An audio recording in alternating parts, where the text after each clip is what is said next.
we always, when we begin a new year, don't we always begin it with New Year's resolutions?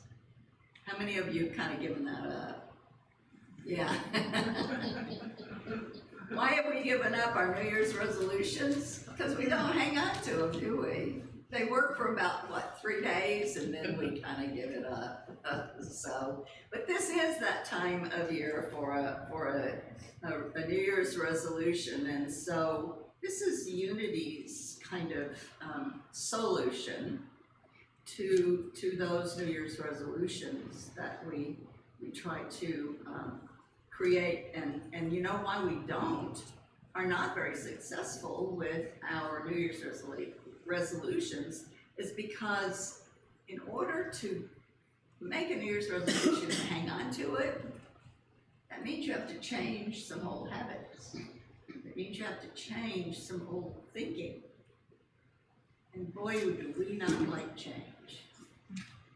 We are habitual people. So one of the things that we do carry around with us, and for some reasons that I will name in this talk, we carry around unforgiveness with us. But the problem with unforgiveness is forgiving is critical to our health, to our wealth, and to our vitality. It's a necessary part of our spiritual growth. Forgiveness is key to our living in peace and harmony. And it's key to our ability to give up believing that we're victims. We are not victims. We don't always choose what happens to us. But in order to know that we're not victims, we do get to choose how we deal with what happens to us. So this topic of forgiveness is one that I do try to begin every new year with on some Sunday or in some way, because it's such a necessary part, not only of our health and our welfare and our vitality, but it's so necessary to our spiritual growth. Folks like you who come to a church like this are about growing spiritually, about that inner work that we all want to do, to take ourselves to the next level of peace and joy and life and loving. And so, you know, when you think about your New Year's resolutions, don't they always sort of have some element of health and wealth and some sort of changing of life goals anyway when we make our New Year's resolutions? So one of the reasons that doesn't work for us is because of our inability to let go of something that we have not forgiven. You see, we're all energy. We've talked about this many times. We're all energy. That's all we are. And our energy is on a scale of love or fear. And all of our energy is somewhere in that scale of love or fear. Now, fear is a very low, dense energy. It drags us down. Love is a very high energy. It's our highest energy. Love and gratitude are the two highest energies that we have. And the reason that we want to know about this, and the reason that we come to a place like this and we have talks like this, is because our energy is magnetic. What we put out energetically is what magnetizes and comes back to us. And so it's critical that we remember that we are on a scale of love to fear. Fear is a low, dense, heavy energy. Love is our highest good, our highest feeling. Those who have love and laughter in their life live the longest, have the fewest illnesses. Those who are driven by fear, of which unforgiveness is one, those driven by fear on any scale keep us from our highest good, keep us from our health, keep us from the ways that we can move forward in life, light with joy. There's a story in a book, and we have some of the books in the back. I think because I've talked on forgiveness before, so I'm not really sure if we still have those books back there if they got sold. But if you want one, write it on a piece of paper and give it to me before you leave, and we'll buy some more and bring them in. But there's a book called Forgiveness, the Greatest Healer of All. It's written by a doctor named Gerald Jampolsky. And in that book, he tells a story about a school in West Africa. The director of the school was a woman named Mary. Mary spent much of her time teaching the children how to let go of anger and stop fighting. So much was that her mission that she was known by her students as the forgiveness teacher. In the school was a young boy, 10 years old, who was a real terror. He disrupted the classes, he broke things, he never took responsibility for his behavior, and one day he was caught stealing money out of the teacher's purse. The principal immediately called an assembly, and the custom when such things happened was to have the culprit come up on the stage and be whipped by a cane in front of everyone. He would be made an example of, and then he would be expelled from school. So everyone assembled in the auditorium, and the boy was led up on the stage. The forgiveness teacher, Mary, stood up and said, and she was just about to say it, "Forgive him." And then what happened was all the kids beat her to it. All the kids jumped up and began chanting, "Forgive him, forgive him, forgive him." And then everyone in the auditorium began chanting until it was ringing loudly throughout the auditorium. The boy stared at the crowd and began weeping and then sobbing, and the entire energy in the room shifted. In the end, the boy was never caned, nor was he expelled. Instead, he was forgiven and he was loved. From that day forward, the boy never got into trouble again. He never broke anything again. He never stole again, and nor was he disruptive anymore. And the school principal was led by that experience not to use harsh punishment after that. And the seeds were planted for a newer, more loving environment in the school. You see the fear in that moment around that boy. Not only was he in fear of the reason he was acting out, but everybody else was afraid of him. And to create that forgiveness and to create that loving atmosphere shifted everything, not only for him, but for all the others in the school. One of the things we want to remember when we're discussing unforgiveness is what we hold on to from something out of our past. It happened in our past.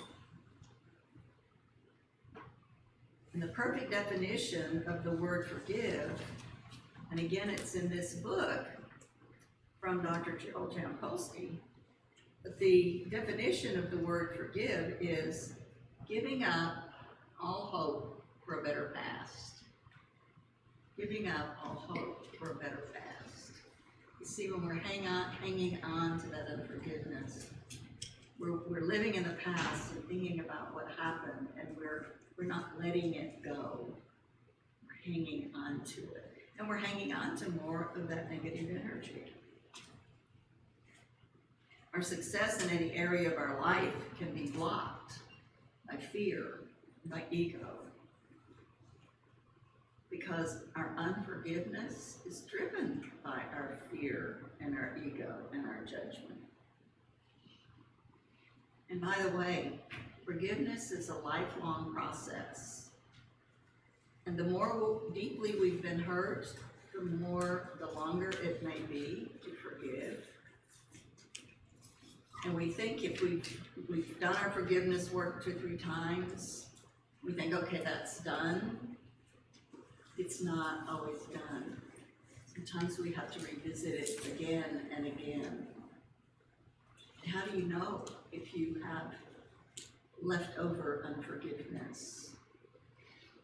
Because you have an energy around it. You know, when we've completely forgiven 100%, we are total neutrality. We have no energy one way or another about the event. But if it gives you a little tug, you know you got more work to do. So sometimes forgiving doesn't take once or twice. Sometimes when we think we're finished, we notice that there's an energy around it and we have our work to do again. And maybe that happens for some of you this morning. Maybe some of you, there will be something in your thought process that you have not yet fully forgiven. Put that on your list, along with anything else that you don't want to take into the new year, that you want to let go of. Remember that we heard one of the last 7 words of Jesus from the cross. It's found in Luke 23, verse 24, and he said, "Father, forgive them, for they know not what they do." Jesus made this one of the very last statements from the cross because of its primary importance in everyone's life. Without forgiveness, our quest for our peace of mind and our true spiritual progress cannot be achieved.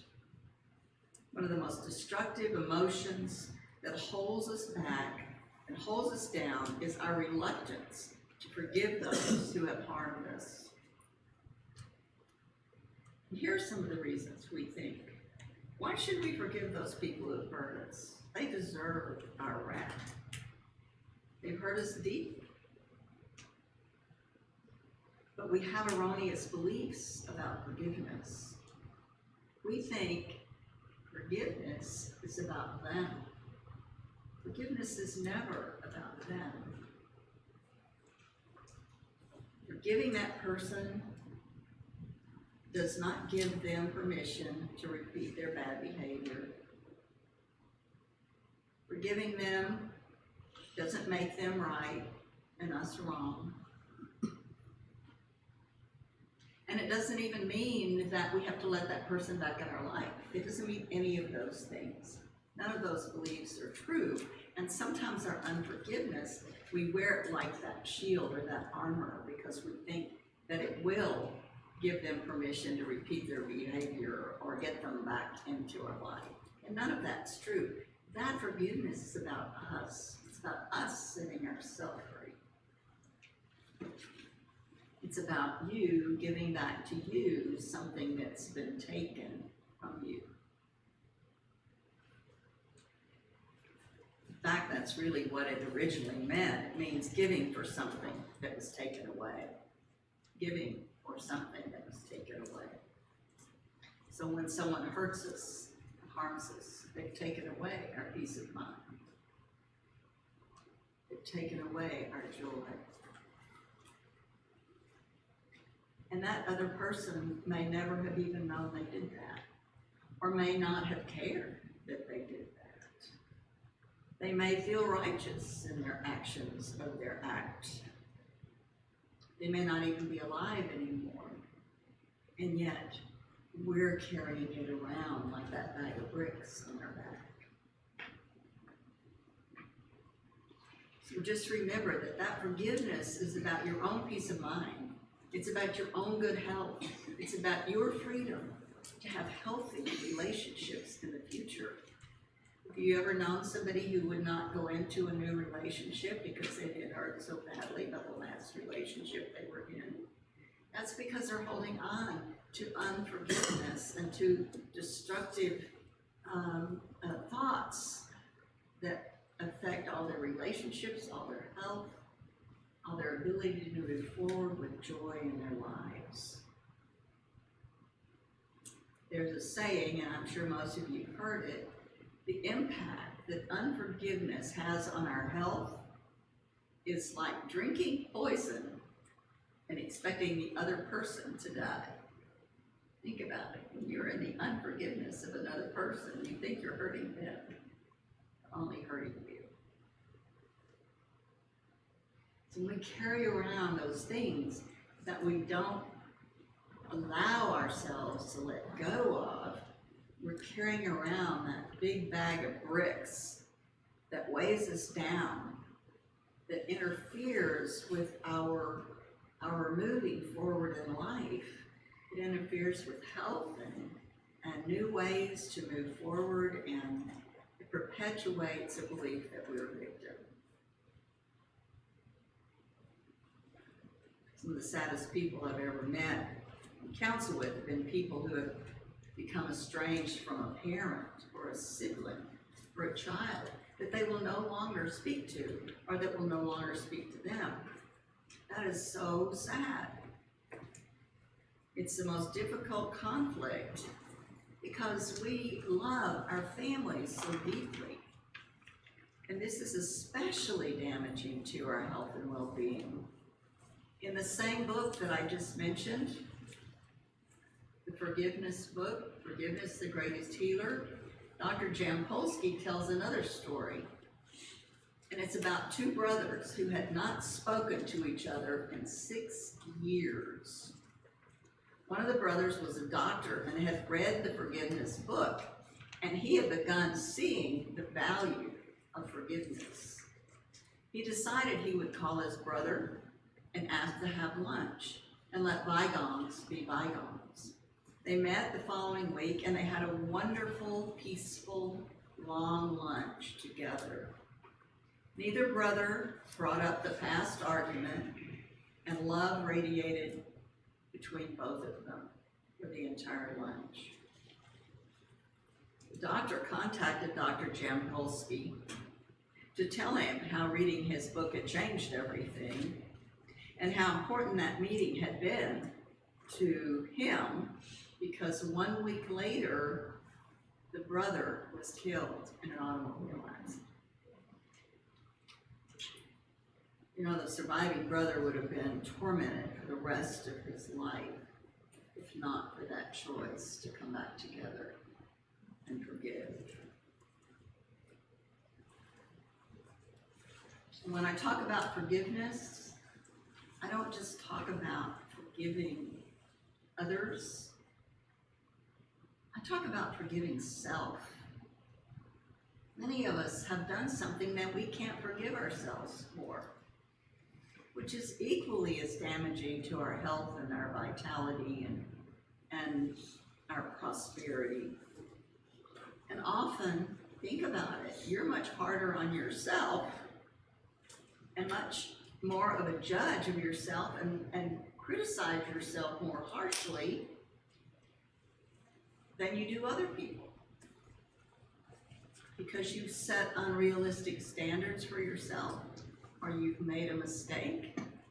And you know, one of the things that, the interesting thing about the word sin, sin's an archery term. It originally meant in archery, you missed the mark. Just think if we could forgive ourselves for the things we've done that we wish we hadn't done, not because we sinned, because we missed the mark. And what happens in archery when you miss the mark? You get to do it over. You get to try again and again and again until you hit the bullseye. So we have to be loving and forgiving of ourselves as well. We came to this earth to learn. We came to this earth to make mistakes.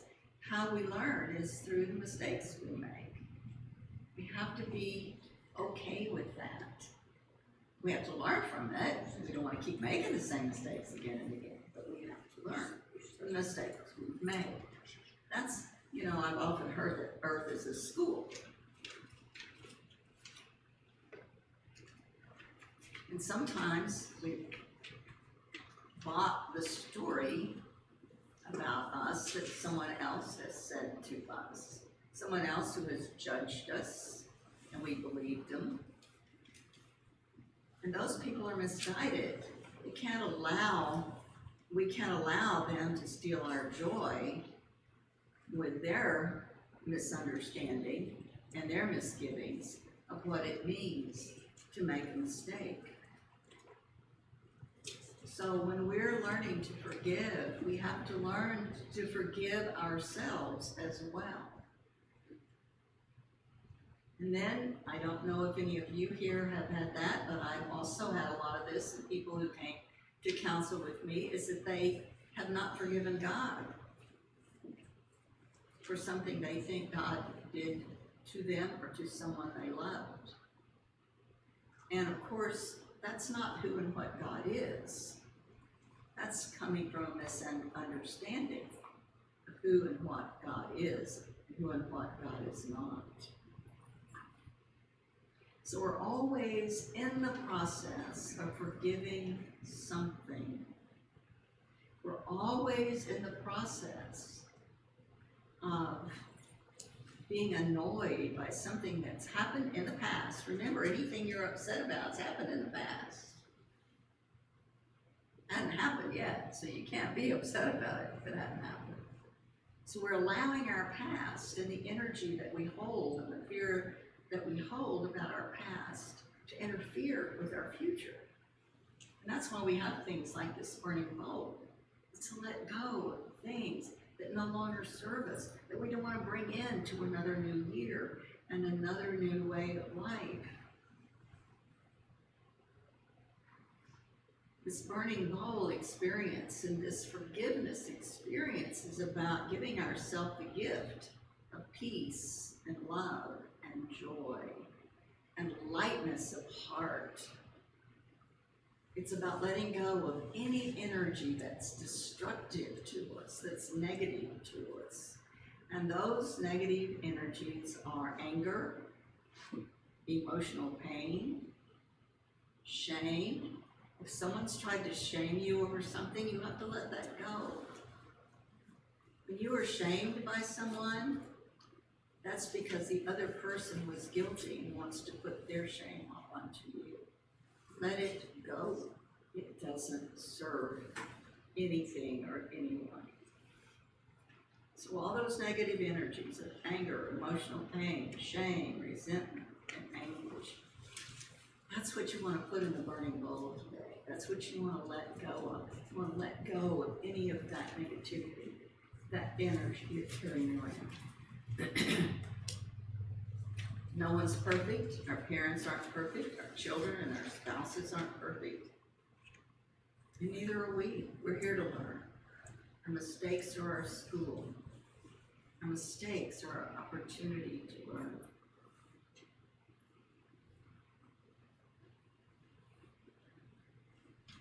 And once we can begin that healing and accept others just as they are without judgment, we will have achieved forgiveness. And I'm going to say this again because I think I can't say it too many times. In order to begin this forgiveness process, you have to remember this is about you, not them. This is about you setting you free. This is not about them in any way at all. Again, I'm going to say these things. Doesn't mean they're right or wrong. Doesn't mean you're right or wrong. Doesn't mean you give them permission to harm you again. Doesn't mean you're weak. Doesn't mean that you're not the one in control. It doesn't mean you condone their bad behavior. It doesn't mean that it was their fault and you should not forgive. It doesn't mean you holding back forgiveness gives you the power gives them the power over you. Doesn't mean any of those things. Forgiving means you give back to you something taken away. heart surgeons and cancer surgeons tell us that hanging on to old hurts and refusing to let go of that anxiety and distress associated with unforgiveness is what fills our hospitals. So if you're struggling with unforgiveness, find a way to let it go. Go browse our bookstore. There's all kinds of forgiveness books in there. I've mentioned 2 or 3 this morning. One is 4 Spiritual Laws of Prosperity by Edwin Gaines. I think we have some of those in there. Forgiveness, the Greatest Healer of All by Gerald Jampolsky. And Love is Letting Go of Fear. When you go in our bookstore, most of the books are either Unity books by Unity author, which is Edwin Gaines, or it's an author's alphabetical last name. So find ways to begin your process of letting go of anything you don't want to take into this new year. And I have a poem for you I want to leave with you before we move into this meditation time. The title of the poem is Just Like Me. Just like me, this person is seeking some happiness in their life. Just like me, this person is trying to avoid suffering in their life. Just like me, this person has known sadness and suffering and despair. Just like me, this person is seeking to fulfill their needs. And just like me, this person is learning about life. Again, it's not about them. It's about you letting go. So I would like to now move into a time of meditation. This time of meditation is going to give you an opportunity during this meditation. It's a guided meditation.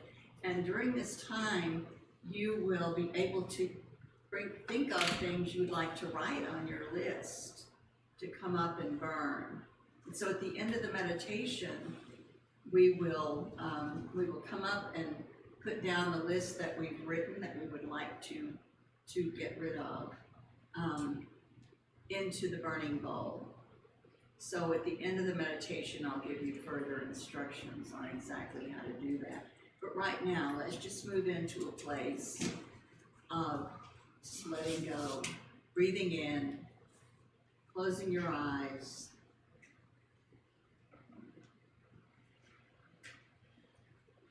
Just know that today is about release. One of the ways that we release is by breathing in and breathing out. Every breath we take, we have to release. We breathe in, we let go. And so as you are moving into this place of relaxation, allow yourself to breathe in. Feel that breath as it moves through your body. And just let it go. Just let it go. And with every exhale, think of something you'd like to let go of. Some hurt, some judgment, some pain. And as I move through this meditation with you, this guided meditation, let my words be your words.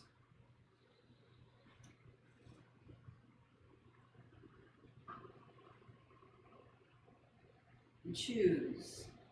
Say to yourself, I choose.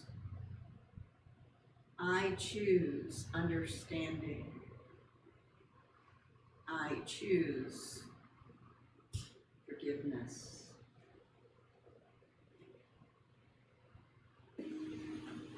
I choose to regain the love that I lost.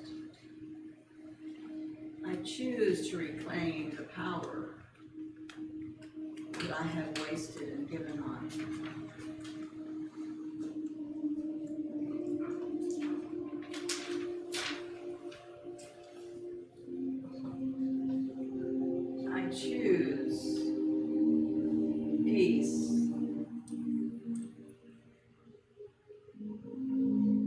brings healing. The wholeness of body, mind, and spirit.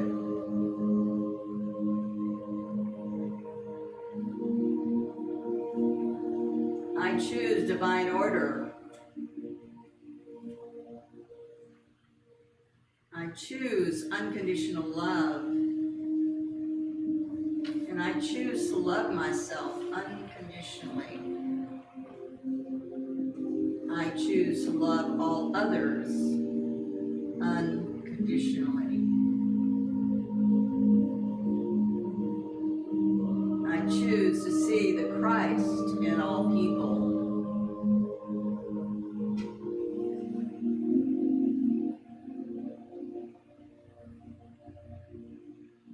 Through my desire and my willingness, I reclaim my personal power.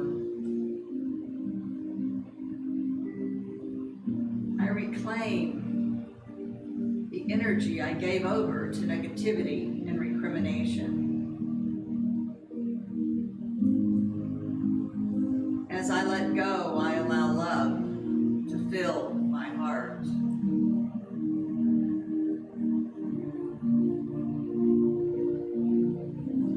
So at this moment, I would invite you to choose one person that perhaps you have not fully forgiven.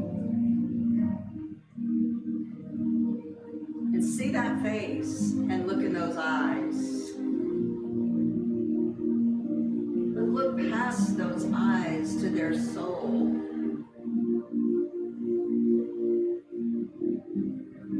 Remembering they're just like we are. They're still, or we're still, learning about life.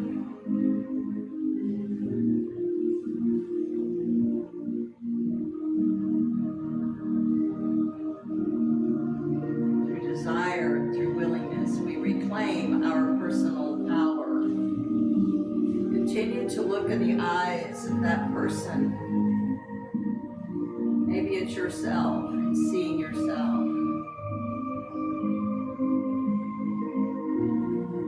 And reclaim your wholeness and reclaim your peace.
So,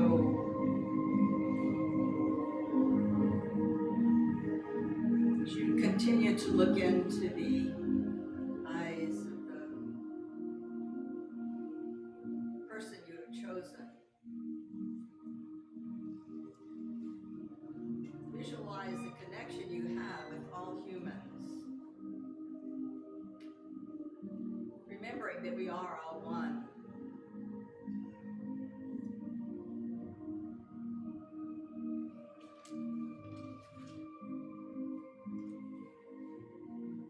And know that we can't do this alone. Ask God to help you do what you cannot do alone.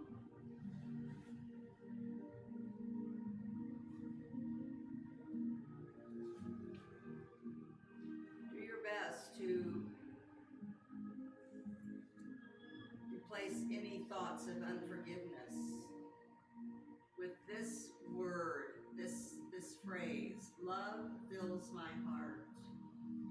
Love fills my heart.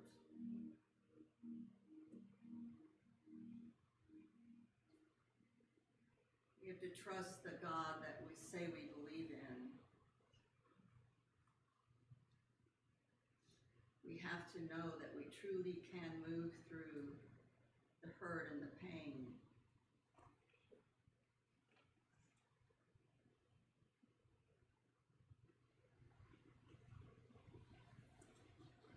We know that as we move into this place of letting go, whatever it may be, that we choose not to take into this new year,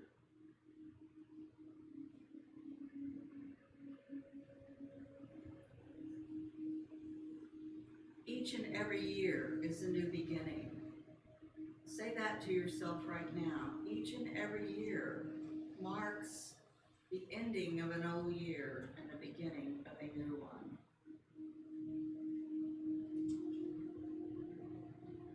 Time of great power. This time of year is the time where we have moved from the shortest day of the year and the darkness to where we're gradually beginning to return to the light.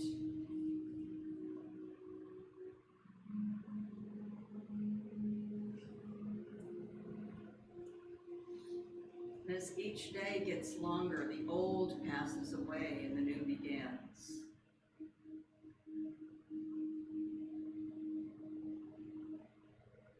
So today, in this new beginning with this burning bowl, is the perfect opportunity to let go. To let go of all the old resentments and the heartaches, the blocked energy, the unhealthy patterns.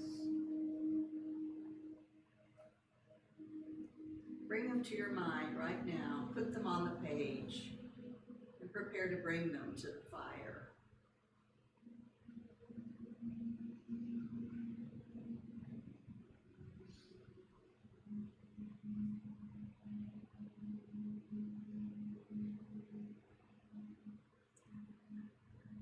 This ritual we do each year in the beginning of the year is a way to shine light on the shadows within us, a way to free our spirit by transmuting the energy, by neutralizing the energy that we carry around that no longer serves us.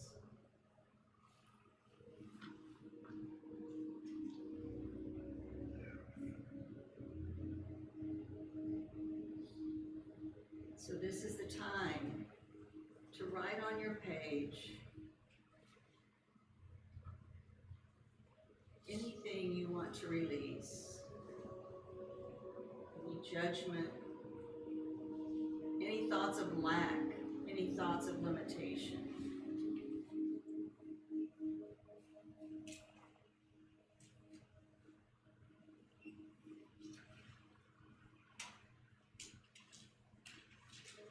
Anything that no longer resonates with you. Write it down and let it go.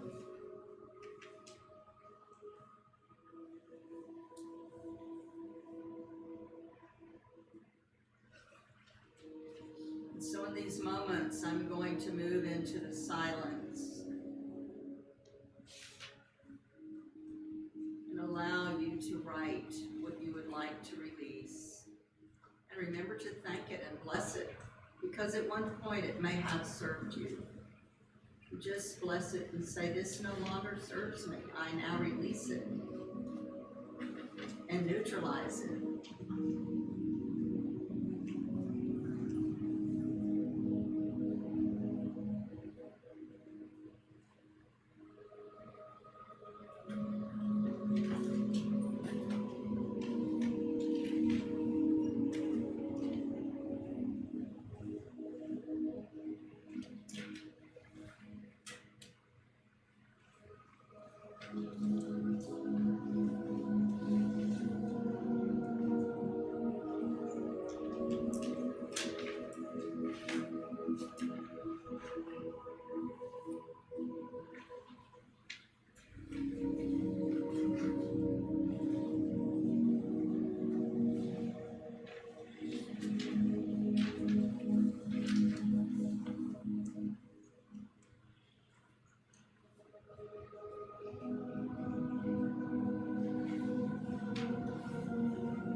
finished, you may look up. If you got clue that you're finished.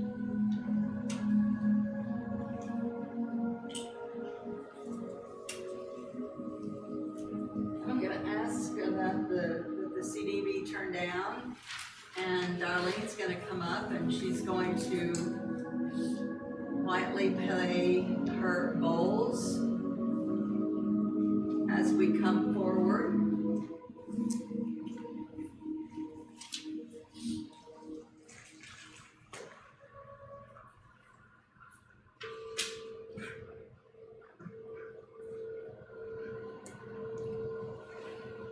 So what we've done, give me just a minute, sweetheart.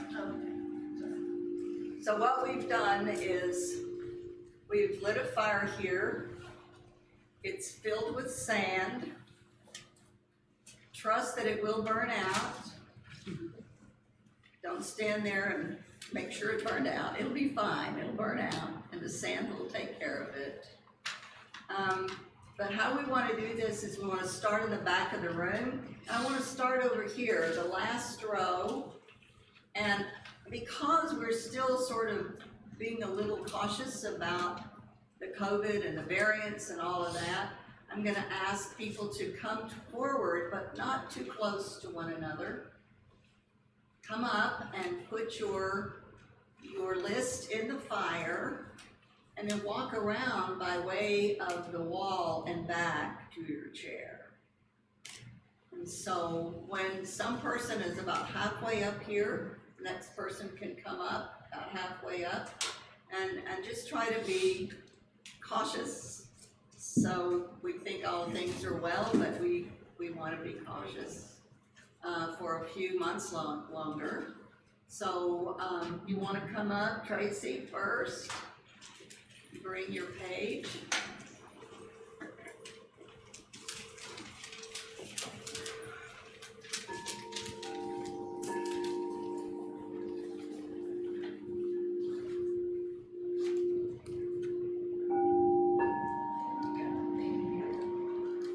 Tracy, you this. Yes.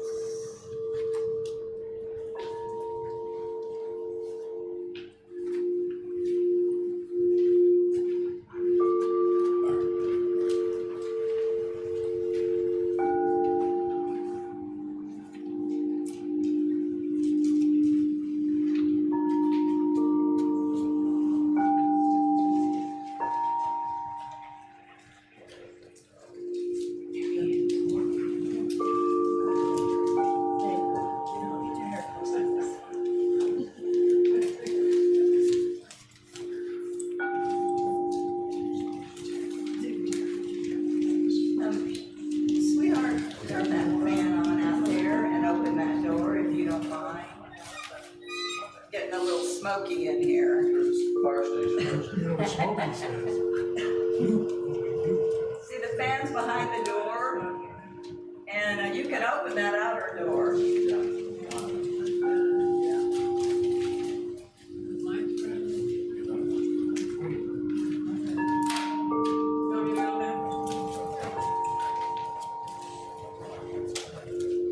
Barbara, you want to open the door back there, honey? Turn the fans on, automatic, turn them on. I'm gonna get you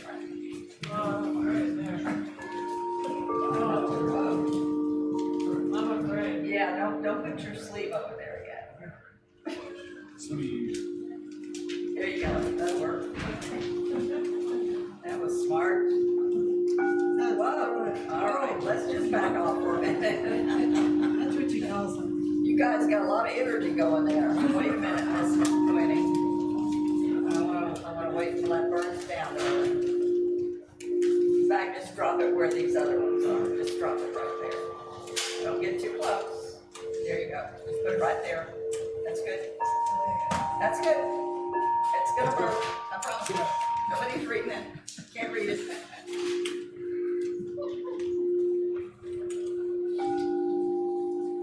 Hi, darling. How are ya?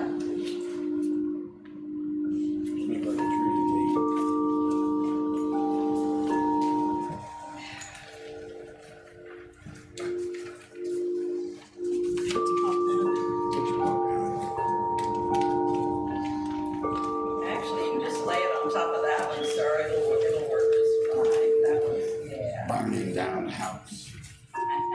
Here you go. What? You trying to cause a flame or what?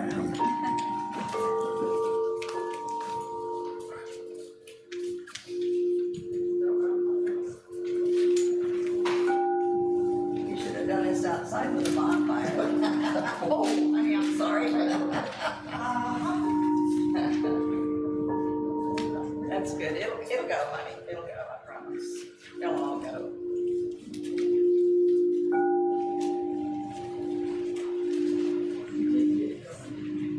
Yeah. It'll all go, I promise.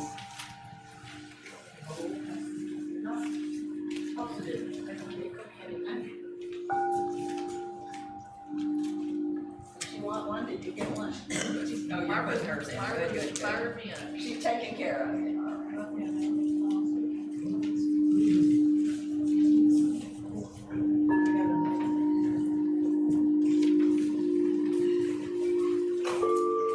You're doing the ball today at 4, right?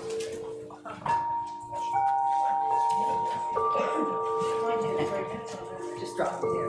Yeah, there you go. Build a fire.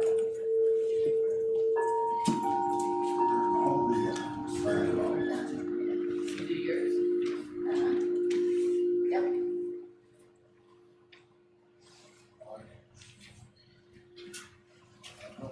Vacation. So hopefully you feel lighter already. But I want to read something to you. I gave you these pieces of paper.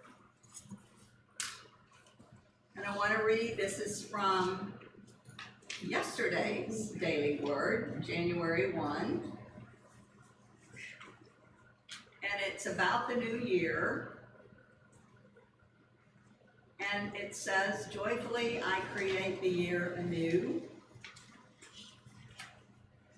This is why I handed out the sheets of paper, because I want you to go home today and I want you to create your new year, what you would like it to look like. And one thing I want to tell you is nature does not allow a void. So as you got rid of things today, nature wants you to fill it up, but we want you to fill it up with something new and wonderful. And you can have anything you can dream. This universe will give you anything you can dream. So go home today and write on your list what you would like 2022 to look like for you, and dream big. And I want to read this daily word to you. I greet this day feeling grateful as I begin another year. It is stretched out before me like a blank canvas, inviting my unique designs and my bright colors. I use my zeal and my imagination to dream big dreams and make bold plans. I release the past, taking from it its precious memories and invaluable experiences. Even the experiences that were not especially happy have helped me to get me where I am today. I feel confident and self-assured, knowing that I go forth into the new year with God expressing as my creativity, my audacity, my kindness, and my compassion. My receptive, eager attitude for the coming year opens my heart to all the joy I am about to create. I smile and I let the wonder in. And in the 4th chapter of John, verse 35, it says, but I tell you, look around you and see how the fields are ripe for harvesting.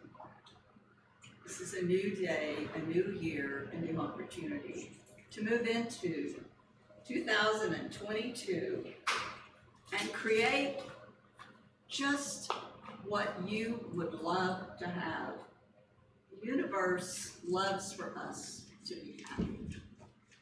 So, you feel any lighter? Or did I just stir it all up?